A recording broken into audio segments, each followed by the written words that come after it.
The following content is provided under a Creative Commons license. Your support will help MIT OpenCourseware continue to offer high-quality educational resources for free.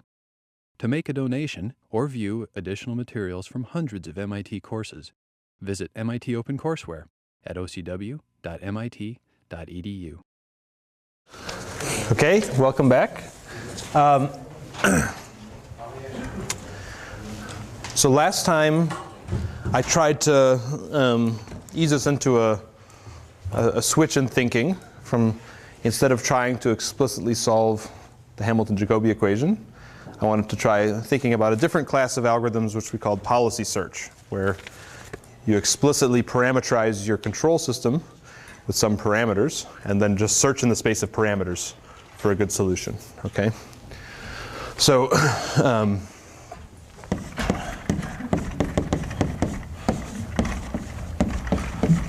the idea was, let's go ahead and define, some class of control systems by some parameter vector, right?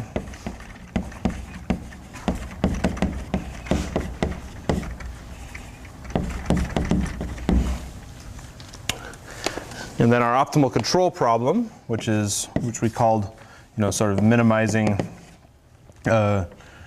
j pi of x naught t, we could think of as explicitly minimizing over that vector alpha, something that if I shorthand pi of alpha with just alpha of x0 t, and if you're willing to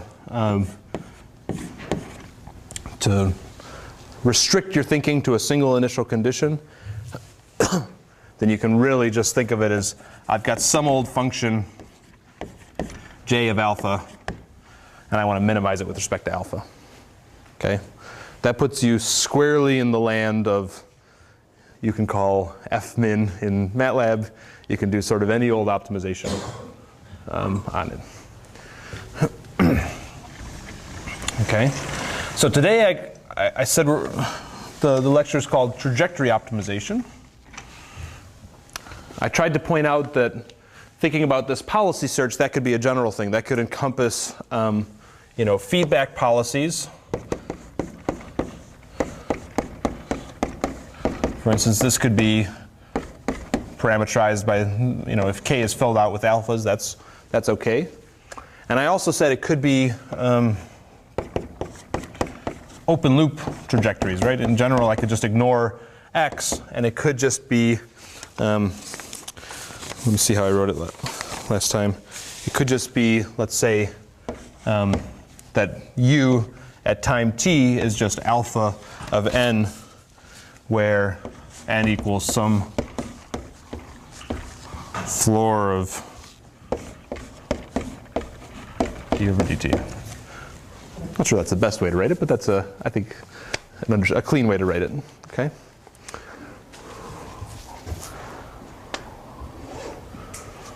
So what does that mean? That means that my control policy over time is just a set of, it's a zero order hold trajectory, right?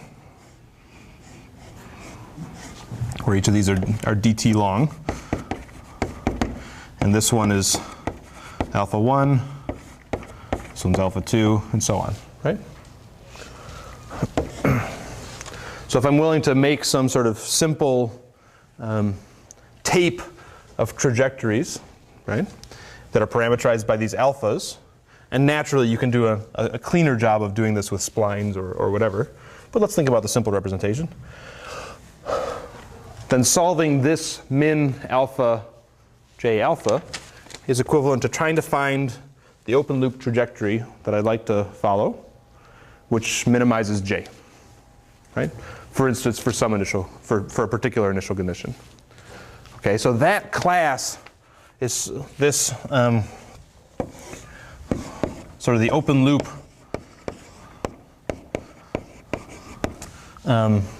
family of control policies is special enough that there's a lot of methods that are highly tuned for that open loop trajectory optimization. Okay. So I want to talk about a few of them today. They're very powerful. They tend to scale to fairly high dimensional systems, and I actually think they can be used as a part of a process to design good feedback controllers. But that's a longer story. Let me just tell you today how to solve open loop trajectories. Okay. In the trajectory optimization world, there's there's lots of ideas.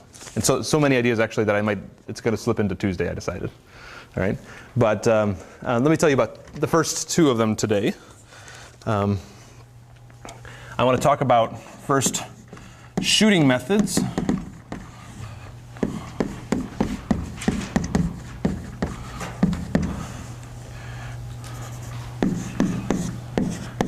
And then direct collocation methods.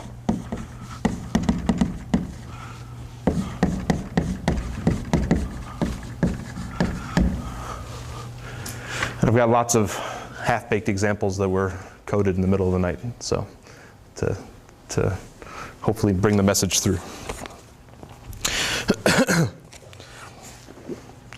Okay, so what's a shooting method? You might be able to guess. Shooting methods are, well, how many people know? How many people know what shooting methods are? Excellent, okay.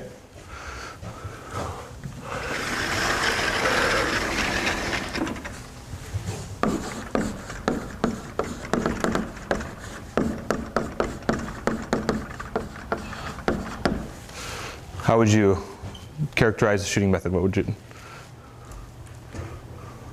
Just kind of integrate the states from the beginning time and the co-states from the end time and hope they match up in the middle or something. Perfect. Well, yeah. So I mean, in general, actually, it's even simpler than that. In general, so shooting methods are often the title for solving boundary value problems, which is what you just said, right? The name comes from boundary value problems. We can use them more generally, even if it's just an initial value problem. But the basic idea is exactly what you said. Let's just simulate the system with the parameters we have, and then work to change our parameters, shoot at a little bit different place, right? So let's say we have t over x for some very simple system. And I run my controller from initial conditions here, and I get some trajectory with alpha equals 1, let's say, or even alpha equals some long vector, right? Maybe it's 1, 2, 43, 6. I get that. And let's say my goal is to get my final conditions to be here. Then what I'm going to do is I'm going to change alpha and run it again, shooting successively until I get to my desired final value. If I change alpha, then maybe my controller gets me here. And if I change it again, maybe it'll get me all the way up to the goal. Right? I see a... Yeah? Okay, I'll tell you the update. Yeah. But the big idea is I'm going to take I'm going to try to solve a problem, for instance, a boundary value problem, by starting with some initial conditions, simulating, and just changing them parameters. Okay? So you can imagine if the thing you're trying to solve is not explicit. I mean, a boundary value problem is obviously one thing we can do, but maybe you also have a cost that you're trying to optimize over that. Then the basic idea still holds. Okay? So I told you the first way to start thinking about how to do that last time. We can evaluate J of alpha pretty easily. Let me stick with my superscript alpha notation. We can evaluate that with just forward simulation, right?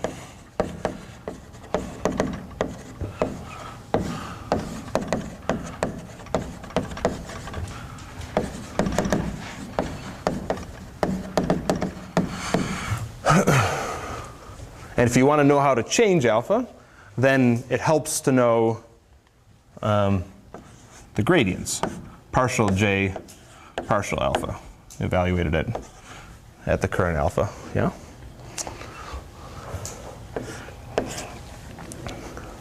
I told you one way to do that last time with an adjoint method.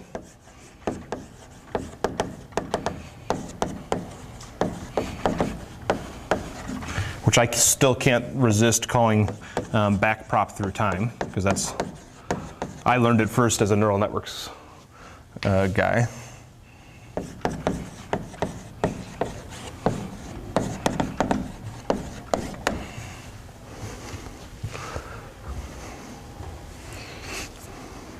And there's a second way to do it, which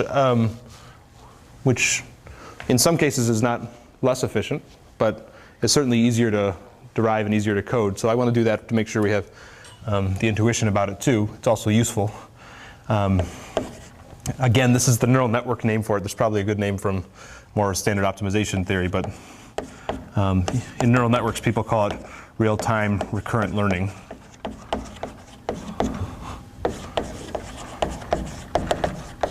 Which is RTRL. And this is BPTT.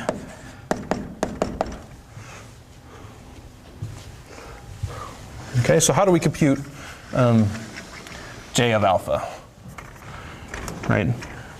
The adjoint method, we told you that I told you that if you simulate the system forward in time, you get the sort of forward equation. You figure out J. If you then simulate the adjoint equation backwards in time, I called it y. Y dot is some function going backwards. You can interpret y as being the sensitivity of changing. So y, let me just write down the form of it quickly. So the adjoint, remember, was x dot equals f of x going forward.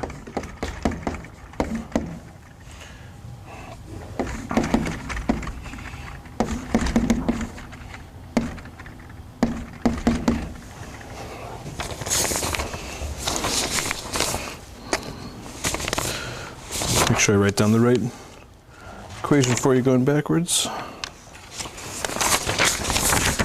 And then negative y dot is f of x y minus g of x t, where those are the big gradient matrices I wrote down last time, going backwards.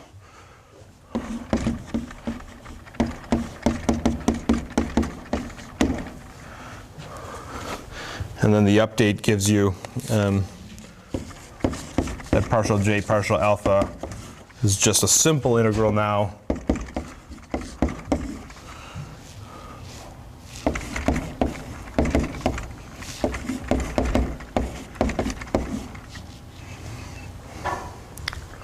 Okay, so this backwards equation, which happens to be the adjoint equation we saw in Pontryagin's minimum principle, y has a interpretation as the sensitivity of the cost on changing x. Y at some time t, y at time 3 is it's the same size, the same dimension as x, this y variable.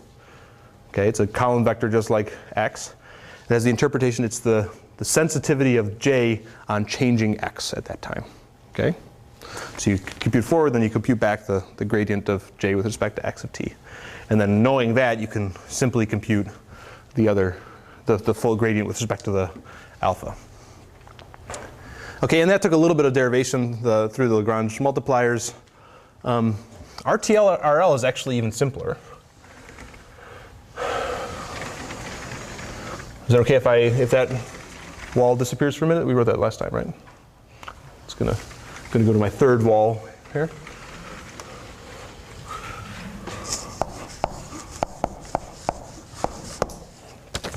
This time I'm only going to simulate forward in time, which is why it's called real-time recurrent learning, because people think, some people don't like having to simulate forward to capital T and then simulate all the way back to make an update. It's sort of, you have to go all the way to the end of time in order to make your update at time 2. It's more appealing if you can make your update at time 2 by just thinking about time 0 to 2. So you can do it in a forward pass only. The name came from, maybe that's, I think,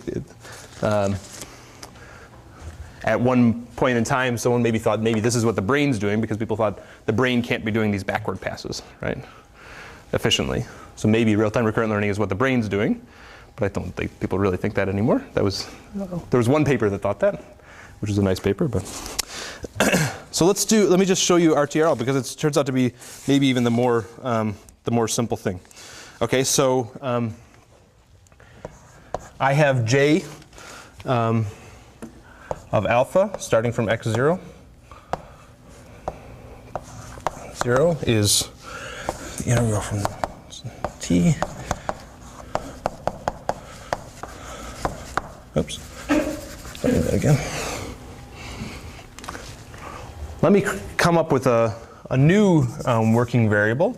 The previous one, y, was useful coming backwards.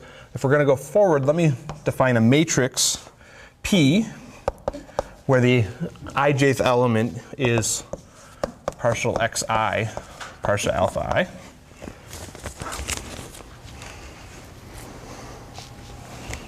Okay. If I have that, and I want to take gradients with respect to this, then I can do it pretty easily, actually. If I want to do partial j, partial alpha, it's just, I can go inside the integral. It's just dt, and just using my chain rule here, I get partial g, partial x, partial alpha, right? These are x at some time t, plus partial g, partial u at time t, partial pi, partial alpha. And in general, if I have a feedback term in my policy, I'm also got to worry about partial g, partial u, partial pi, partial x, partial alpha. It's just a chain rule derivative of this. Do you agree? Turns out using those matrix, the matrices we had used before, I can write that very simply as integral from 0 to t of gx, the big derivative of x, times p, this matrix here, plus the big derivative of g on alpha,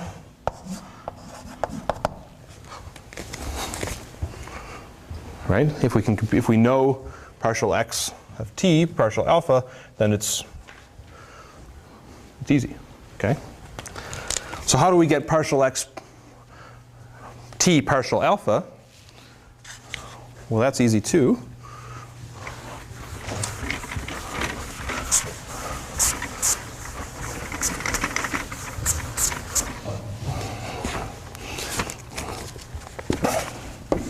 Let's look at the forward equation here.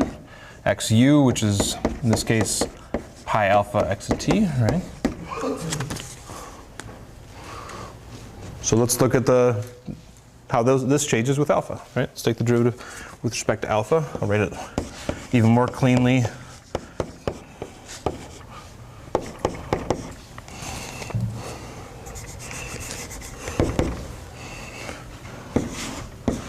Partial f, partial x, plus partial f, partial u, partial pi, partial x, times p, which is partial x, partial alpha, right?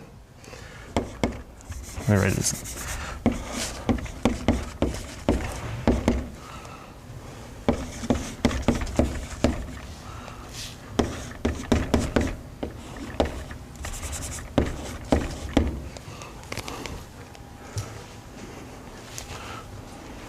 Everybody agree with that chain rule? No? Okay, ask. Yeah. So there we have g with respect to x, and then p I understand, and then we have g of alpha, which will be the second term. Mm-hmm. What happened in the third one? G of x is actually partial g, partial x, plus partial u, g partial u, partial pi, partial x. Oh, I see. Right? That's the big gradient with respect to x. And that I on the bottom is j, is that correct? The pi, j that you define on top? This is now the matrix P. No, when you define p. Oh, thank you. That should be a J on the bottom. Good, thank you. Please do catch me on those things.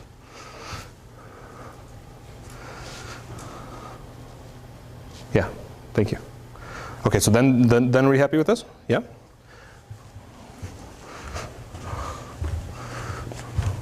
So this is pretty simple too.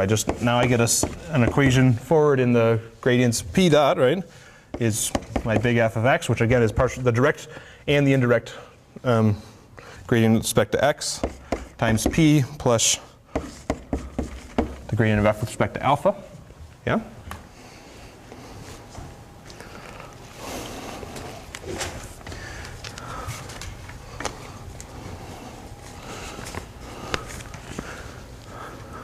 And that's it, right?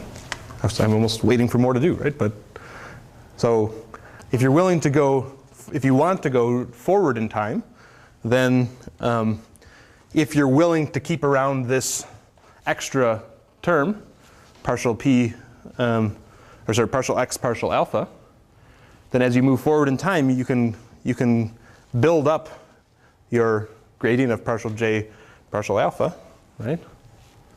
And by the time you get to the end of time, you don't have to go backwards again. You know what the total derivative is.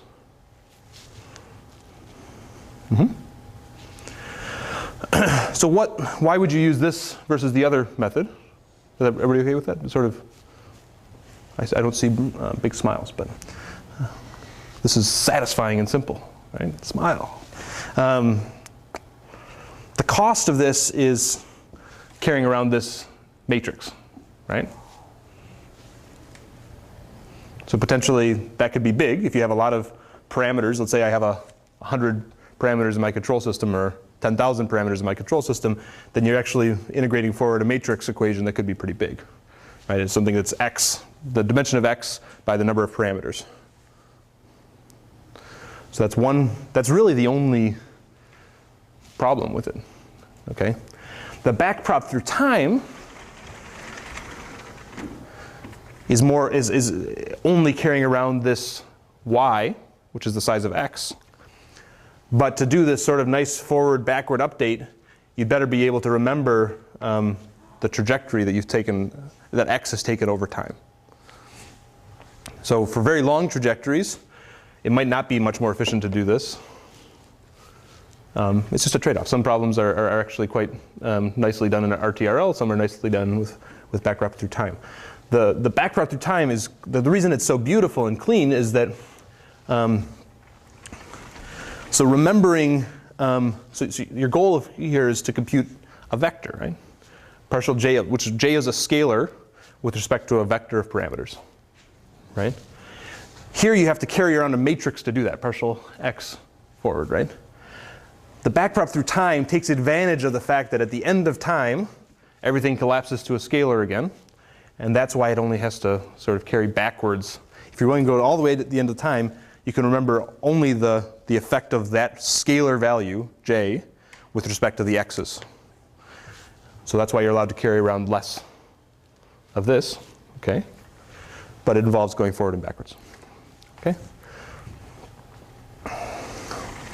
Is that intuitive? Yeah?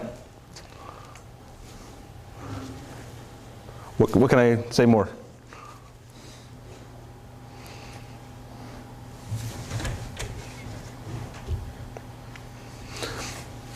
There's various other reasons why you might prefer one or the other. So for instance, let's say you have a boundary condition. Let's say your cost function, you want to solve this constraint, minimize this function subject to the constraint that x of capital T is my goal. Right, you can write that constraint into either of them. I find it more natural to write it into the RTRL form, just because you know explicitly partial x, partial alpha. So if you want to compute at the end your constraint derivatives, saying what should I have done, how should I have changed alpha in order to enforce that constraint, then it's actually a simple function of p. So maybe I'm not giving you a silver bullet by telling you one way or the other, but depending on exactly the way you want to use them, sometimes one is more useful than the other. Okay, so in the simulations I'm about to show you, I'm going to actually use RTRL just because it's also, this is trivial to code. Okay. Okay, but the big idea here is really just that I'm doing a shooting method. I'm simulating this thing forward, and I'm trying to compute what's the change in my scalar cost with respect to a change in my parameters, so that I can then update my parameters. And last time we talked about multiple ways to do that. You might do that with a simple gradient descent algorithm, right? You could do gradient descent.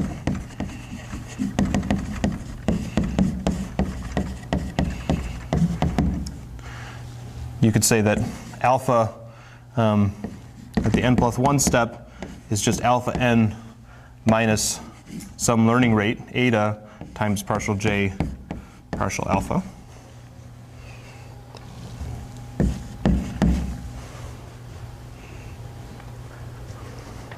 And I argued last time that you can do better than that by sequential quadratic programming, to the point where SQP methods are so robust that you just find something like SNOPT. You download it and you use it. And I'll try to convince you as we run some of these things that, apart from installing a package, which takes a few minutes, once you do it, you'll never go back to this. Okay? I'll tell you one reason right off the bat.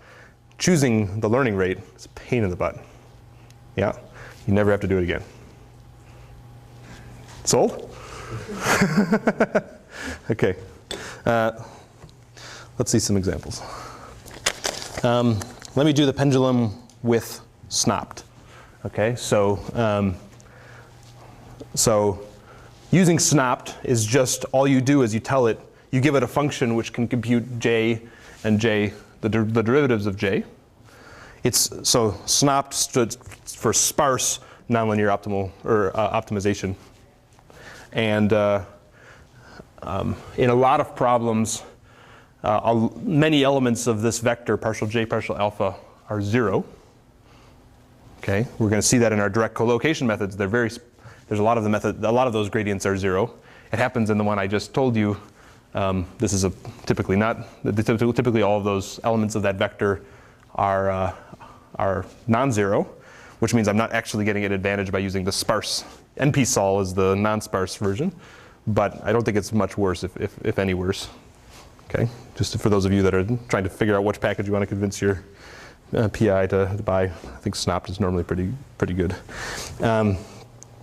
Okay, so, and there's a student version that we can have you download that'll do small problems.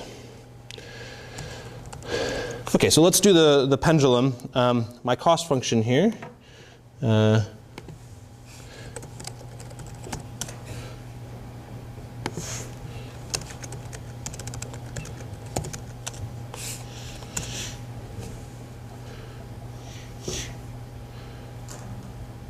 is just an LQR cost. Yeah, I have Q is I have J is the integral from 0 to capital T of x minus the x goal. I had to be careful about wrapping, but transpose Q x minus x goal plus U transpose RU, whole thing dt, right? And I actually also have a final value cost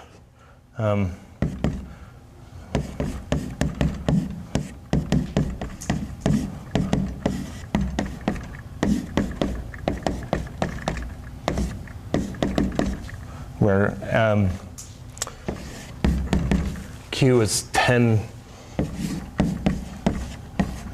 1, QF is 100 times that, or something.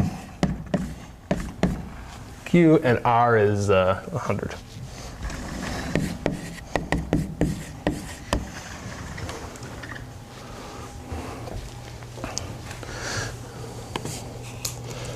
So it's going to reward the thing for getting to the top, right? Let's see what it does. I'm going to plot the trajectory for every step of the optimization. Okay, so it's not quite doing simple gradient descent. It's now going to do a sequential quadratic programming update where it estimates the quadratic bowl and tries to jump right to the minimum of the bowl. So it's going to be a little bit more jumpy as you see it, but it's fast.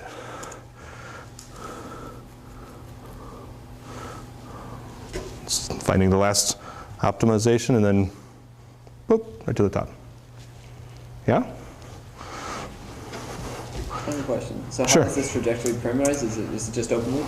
It's exactly this, the floor of T over dt.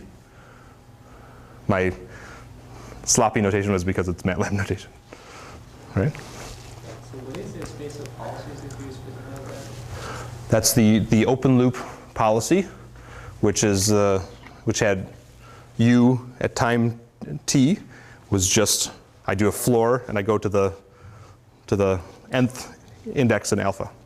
So alpha 1 is my control action from 0 to dt. So how many parameters in this case? How Yep. many time steps? Good. So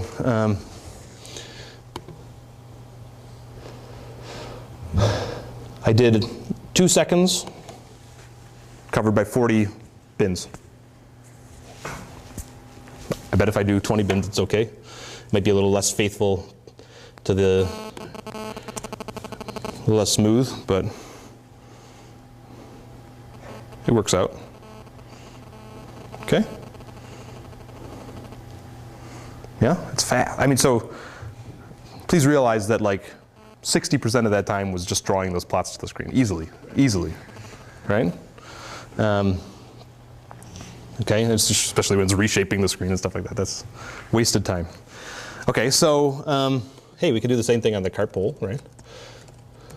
Can we do this without specifying the time? Good question. Yes.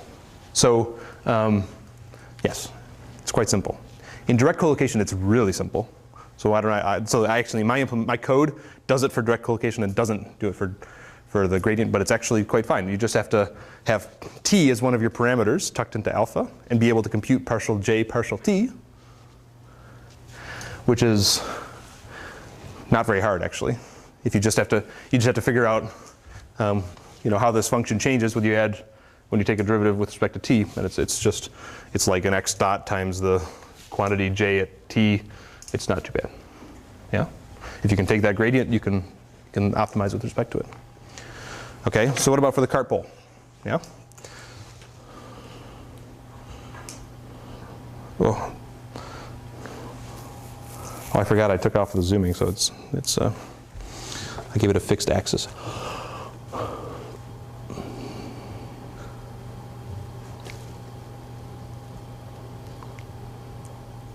It's going to make a liar out of me. This is the slowest I've seen.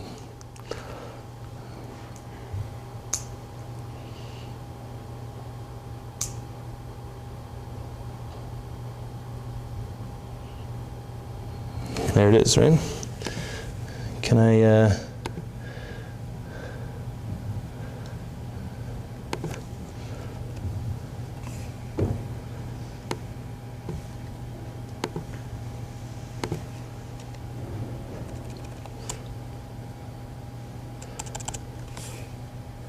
let me do that again. It's normally more impressive than that.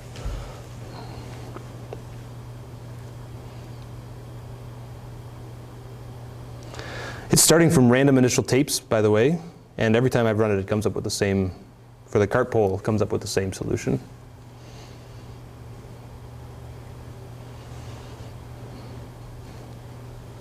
Come on.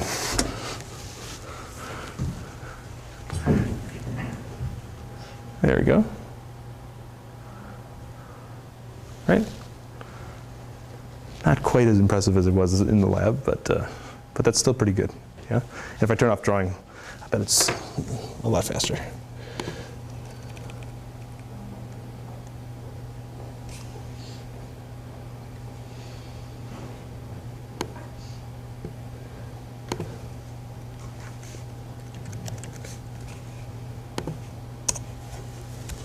So turn off drawing.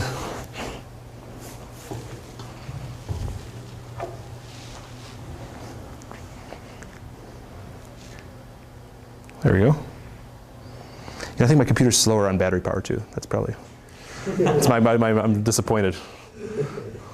Oh well, it's still pretty fast. Okay. Good. So, yeah. So I was just wondering, well, if you simulated longer, would it stay at the top or would it fall down? So I actually put a final value constraint in on that.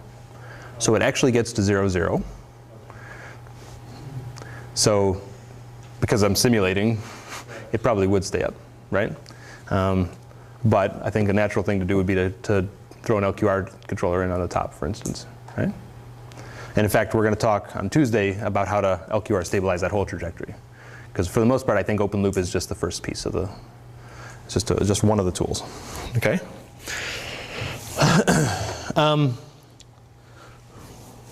Good. So what happens if we did, you can do the Acrobat too. I'll do the Acrobat in a second here. But, so I also have the sort of simple gradient descent version in here. That if I just did my alpha equals negative eta times dj d alpha in there. Let's see how that does.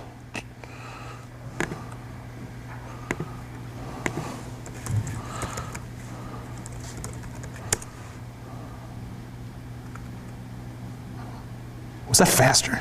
That's too bad. Okay, let me try that again. That's not running. I didn't save it. I knew that was too good to be true. Okay, my errors are too big. I probably have to change my learning rate. Thereby confirming my complaint that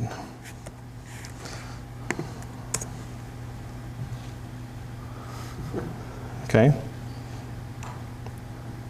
So it works, right? But never do it again. You don't need to. Just download Snopt. Okay, it'll get there eventually. You can see the errors going down. And if I, set my learning rate properly, it'll go down pretty fast, but not fast enough for me to be patient. Right, and then here's the Snopt version again. Now the pendulum is very fast. Okay, good.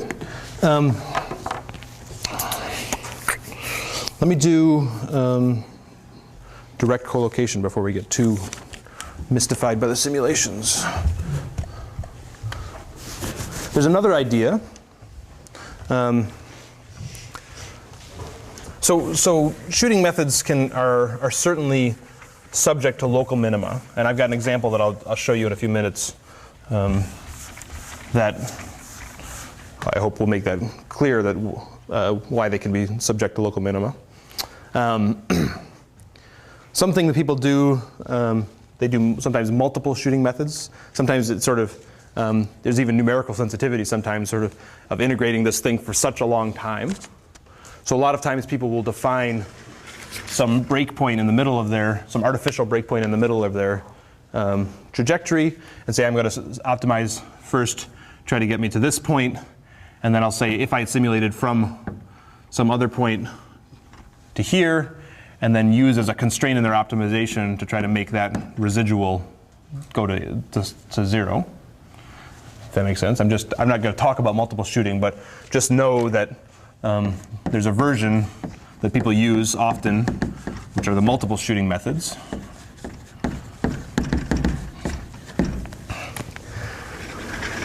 To some extent, direct collocation is maybe the extreme of that, right? I told you there's a lot of good reasons to use Snopt or some SQP. Okay, so first of all,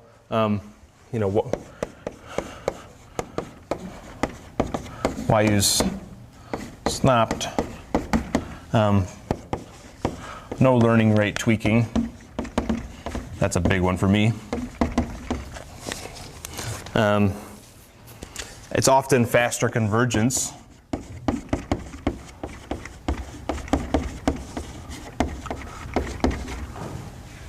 Because you're doing big steps You can sometimes jump over small local minima.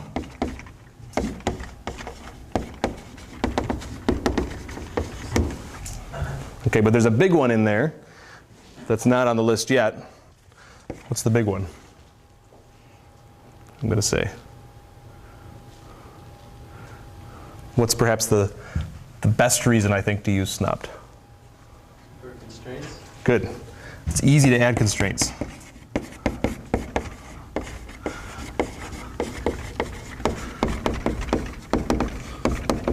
Because the way these sequential programs are solved are with these interior point methods and things like this, and they're very efficient at handling constraints. Okay, so in my pendulum swing up on the simple gradient descent, I didn't actually have a final constraint on getting to the top. In the snopped version, it's just trivial to add that. Okay, I can put bounds on my actions very easily. I could say that do gradient descent, but never let u at time t be bigger than 5. Right? I can even put constraints on the trajectory if I wanted to. Okay. So because of the power of nonlinear optimization to handle constraints, people came up with a different way to hand the optimal control problem to an SQP method that exploits those constraint solving abilities a little bit more explicitly. And that's the direct collocation methods.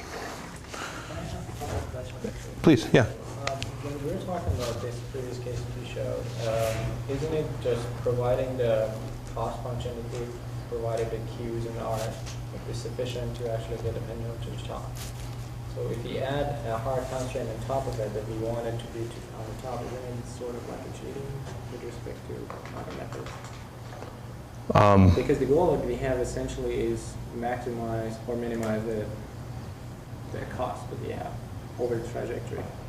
We can like put some constant, like it would be more information, right? Like for example, I want to reach this state or that state for sure, without specifying the cost or associated with that.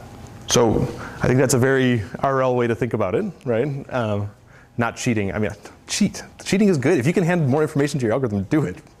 Don't worry about cheating. But no, I agree. No, let me adjust. So the question was, is it fair to give it a final get value constraint, or am I comparing apples and oranges, roughly, right? If I say one is not using the final value constraint and the other one is. So in my opinion, the goal is actually to get there at time t, right? The optimal control problem I'd like to solve is minimize some, even minimizing just U transpose RU dt subject to x of t is my goal. That might be my favorite way to write it down, right?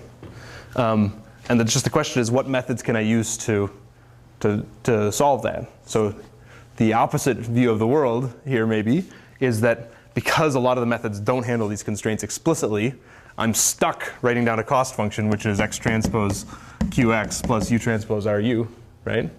Even if that's not explicitly what I want, or maybe I should say, especially the closest analogy is if I have a final value cost, right? Right, and maybe I make qf really big. The only question is, what do you really want to do? In most cases, I really want to do that. So I'm quite happy to use solvers which could do either case. Right? I think a more powerful solver is one that can handle either ccase.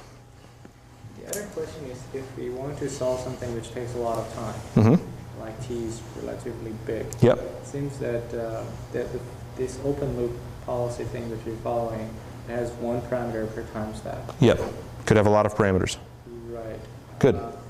But is it possible to like just describe the whole policy with a very limited space with like a very few parameters and then solve for that?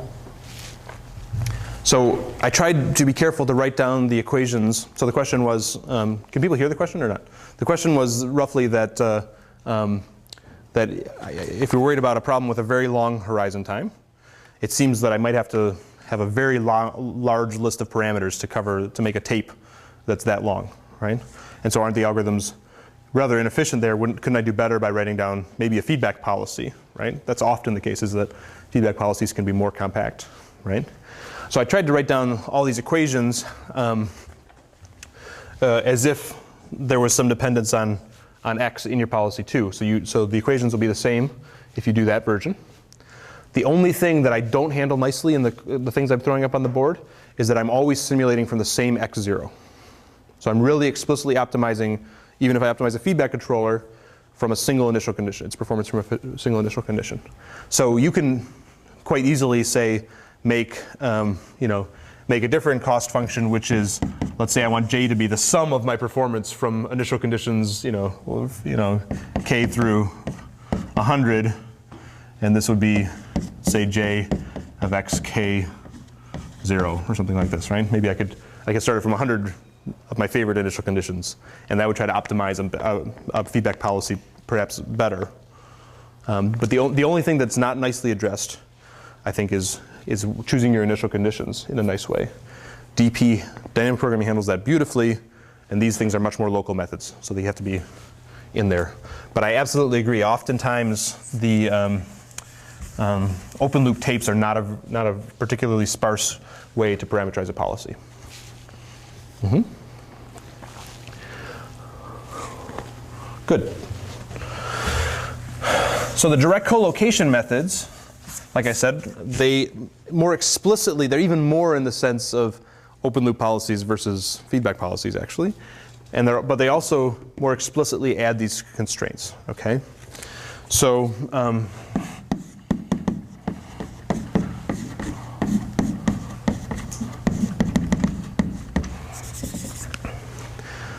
here's the idea. Let's make my alpha, my vector that I'm trying to optimize over, a list of, can I call it sort of U0, U1, U2? That's another reasonable way to describe what I've already done, right? To U capital N, I've got a list of control actions, right? But now I'm going to actually also, I'm going to augment my parameter vector with the state vector, okay?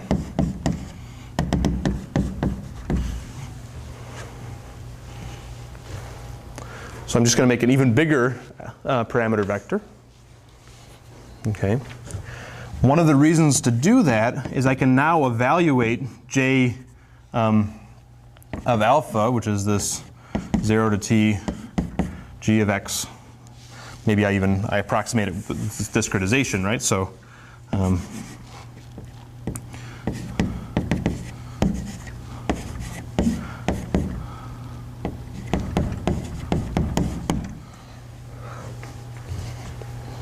you can have a dt in there or not, doesn't matter to me.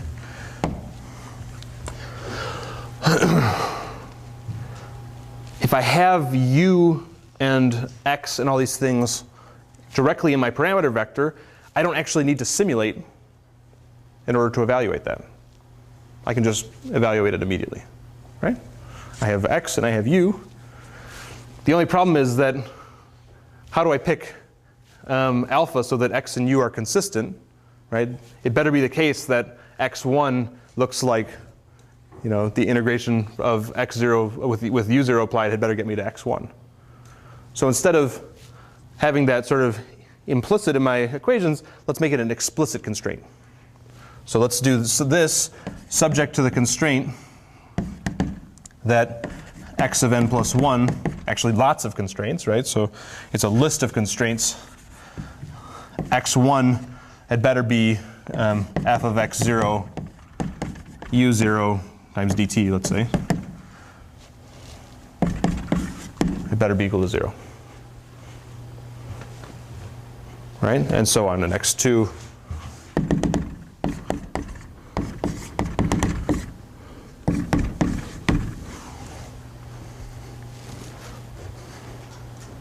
Right?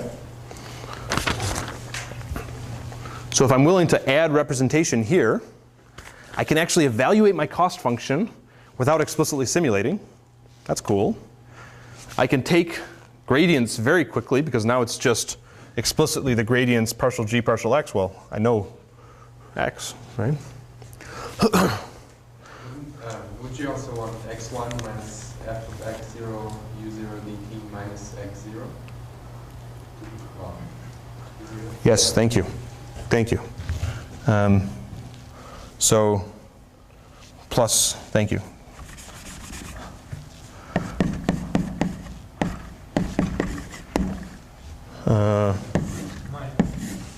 Yeah? Good, thank you. I had some weird mix of discrete time and continuous time floating around there.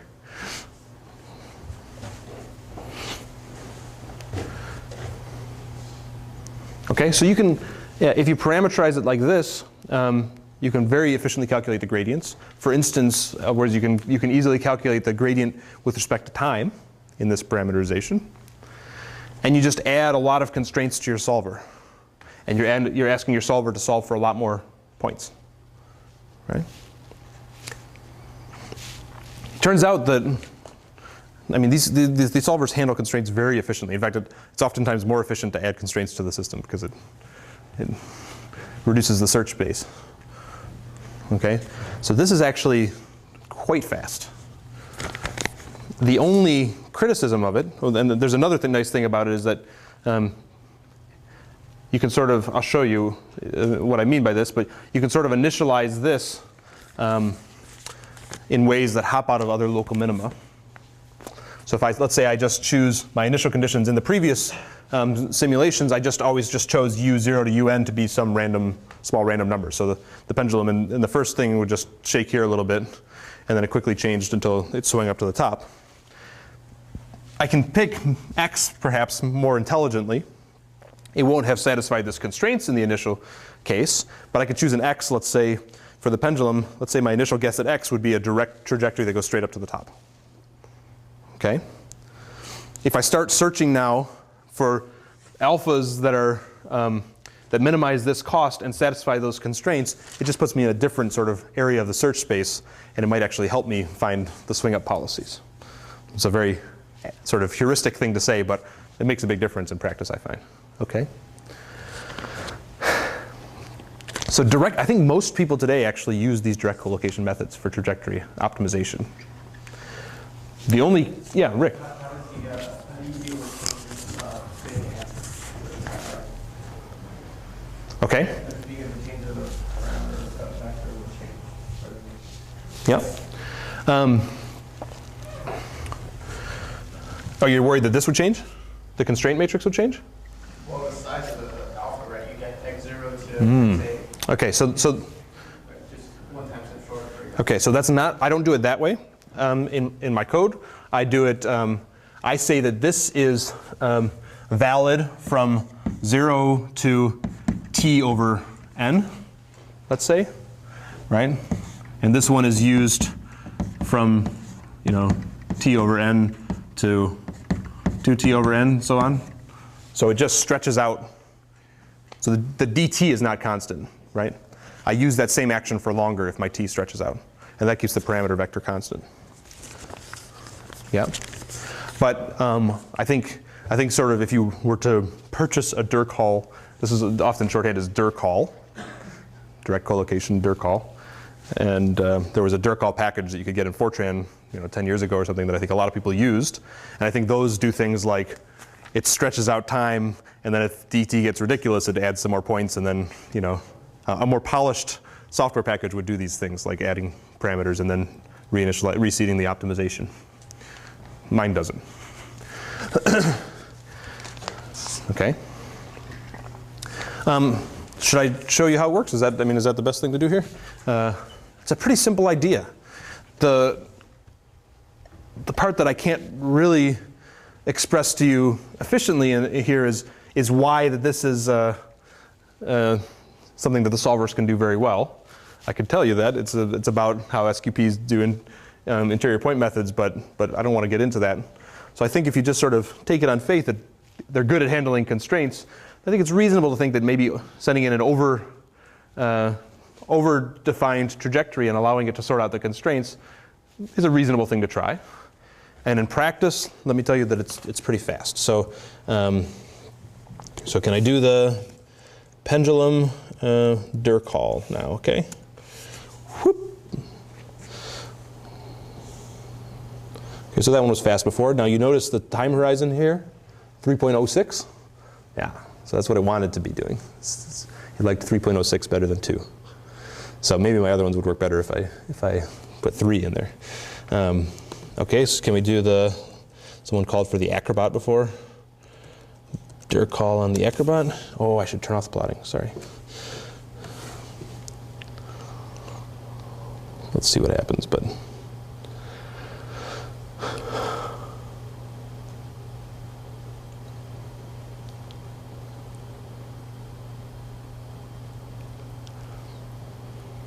It's also got this final value constraint. That's why it quickly got to the goal to satisfy that constraint. And now it's making sure that all the dynamics, that these trajectories are satisfied, and then it's just optimizing within that constraint manifold. Yeah. I didn't really mean to. I'm afraid to hit Control-C, it might crash. That's the one thing about Snap being a MEX package, calling Fortran. Stop. Now my GUI's gone in, my code's gone great.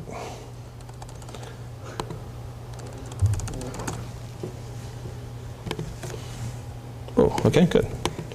And it got to the top. No, that's the pendulum, sorry. That's cheating.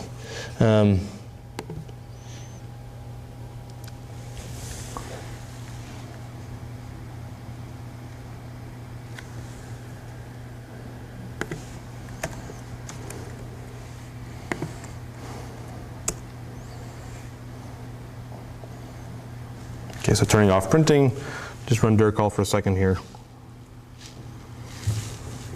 How easily these methods can be extended to stochastic case? I think they're heavily tuned to the deterministic case. I won't make a blanket statement saying they can't be extended, but yeah, even the feedback, I really think the direct collocation in particular feels very specialized for open loop trajectory optimization. It's slower than I remember.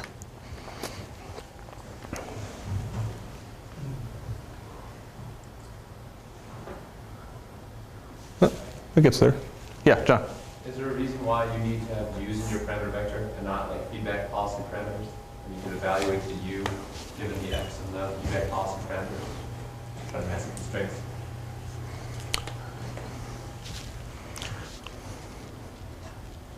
I think you could do that. Yep.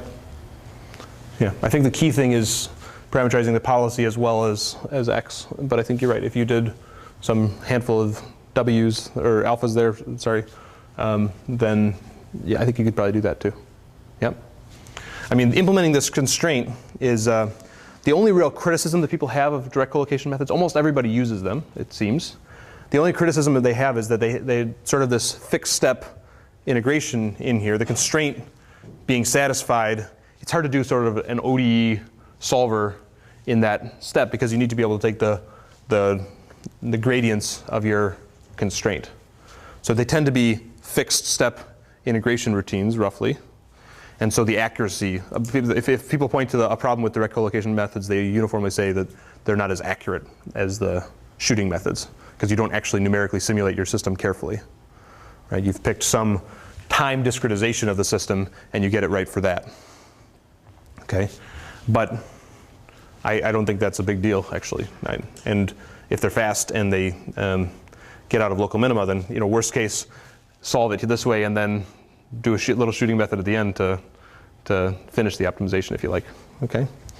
Run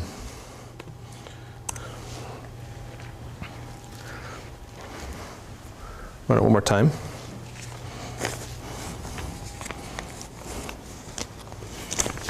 Now, John and I were talking before class that there's really no reason why you couldn't compute the gradients of an ODE update inside here. Well, how would you do that? You'd do it exactly like we did the shooting method, right? You could sort of run a little, to compute the gradients of your constraint, you could actually do the adjoint method or the RTRL method to compute those gradients. And then that puts you somewhere in the land between direct collocation and multiple shooting.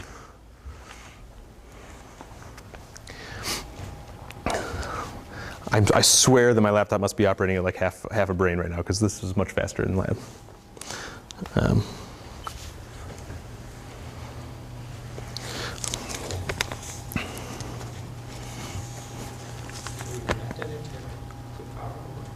I'm not connected into power, right? If you go to the battery, I guess it switches to energy saver automatically. Yeah, you're right. I can probably turn it off right now.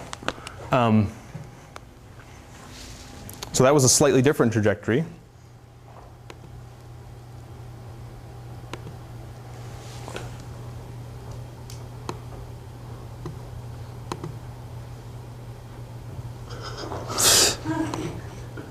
That's just graphics, though. Yeah. I'd be exceptionally embarrassed if I plugged it in or changed the power settings and it was still slow. So let me just say that it was faster in live and we'll leave it like that. Okay, let me just make the point of, do people understand how a problem like this, we sort of saw a demonstration right now, if you could sort of remember in your head what the Acrobat did the first time and the Acrobat did the second time. They both got to the goal pretty well. They took slightly different trajectories, at least to my eye. So one of the complaints about any of these trajectory optimization methods is they're only local methods, right? We're only going to find a local optima in my optimization. Okay, now for me, think about these problems a lot. It's still not completely intuitive what you think of a local minima in these settings might be. Okay, there's some places where it could be pretty intuitive. So the pendulum, you can imagine if I found one policy that pumped up with one pump, you could imagine it might be hard to sort of get over a cost landscape, so you did 2 pumps to get up, right? That could be a case where a local minima makes sense. I tried to come up with a little bit more obvious of an example here. Let me, relating to the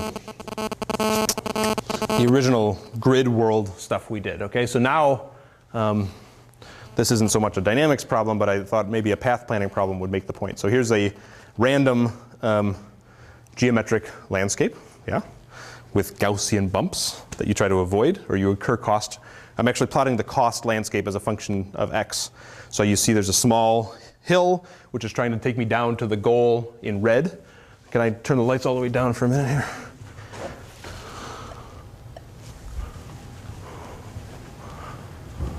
Okay, it'll be dramatic this way. So there's a goal here in red, and let's say the initial conditions are over there in green, and your task is to take the system, which is x dot equals u, where x is the xy position of this, and u is the velocity in x, the velocity in y.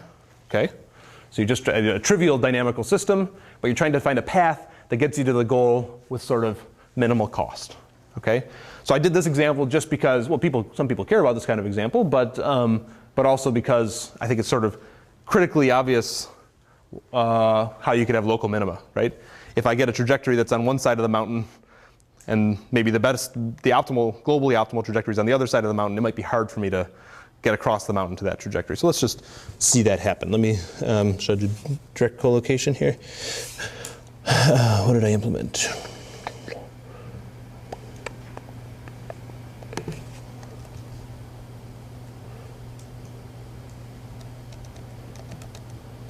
Good. Okay, so I forgot to type.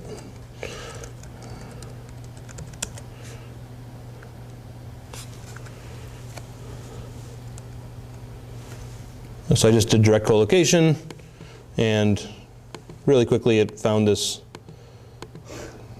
So this is not the optimization software's fault. What if I do this?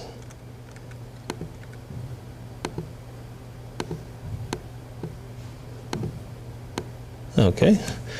Yeah, so I found some nice path through the foothills here to the goal, right? That looks like, yeah, please. Can you try to like specify some of those, like, since you have the x parameterized, Yep. can you try to make it go through a particular set of bumps by specifying that? So exactly. So the reason I chose to do direct collocation for this is my initial guess, u was just some random vector, but my x was actually a direct line from start to the goal. Okay. So if you had drawn it, as a line between those first two and then going around to Good. Yeah. Around the big hill. So the one I thought to do was, let's just do, just because it was easy to type, let's do an initial x which just goes directly this way, and then see what happens. I think that's what I had here. So if I change my x tape here is now lin space, so it interpolates in x0 straight to the goal, but then the other one is just x1 straight across. Reading MATLAB code is not what you want to do in class here, but if I set the initial x tape to be that, and I run it again,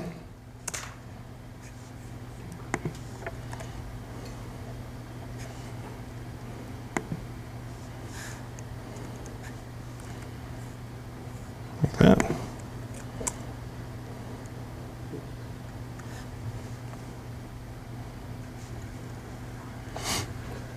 It's doing its solving. It's probably doing it in some window. Oh, I turned off animation, didn't I?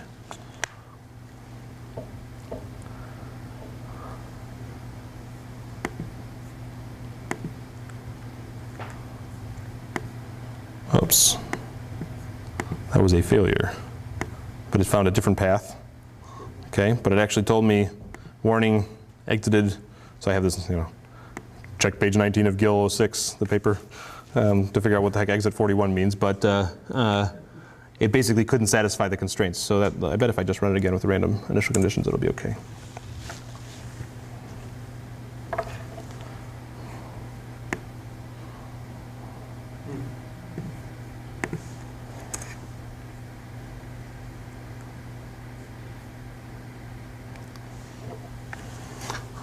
Okay, but the point is exactly this. So it still found one that's just, it probably didn't satisfy some of the constraints at some small part of that trajectory here. It went the other way around the mountain, yeah? Okay, so there are local minima in these problems, okay? In problems like this, it's completely obvious why there are local minima. In the Acrobat and things like that, you will find that there are local minima. If you start with different random parameterizations, you'll find slightly different swing up trajectories, okay? So are local minima a killer? A lot of people will say, well, that means, these methods stink. They're subject to local minima. I don't care if I'm in a local minima for the most part. I mean, so if I was really going to have to walk around a mountain instead of walking through the mountains, then maybe I'd care. But if I'm doing an Acrobat and it swings up, like this instead of swings up like this, for the most part, I don't care, right? So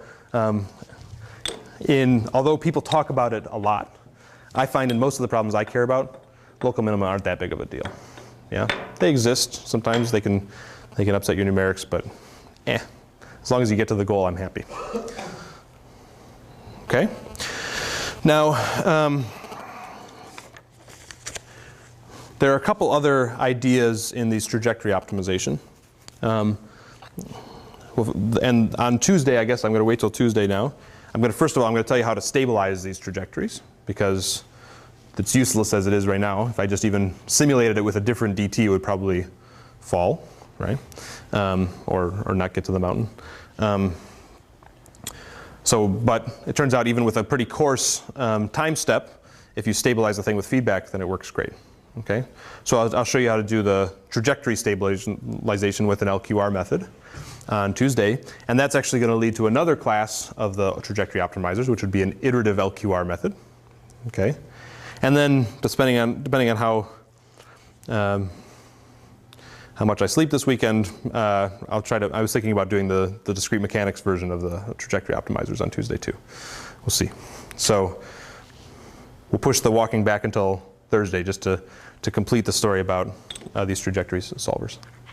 Any questions? They're pretty good. They're pretty fast, especially if you're plugged into the wall. Okay, see you next week.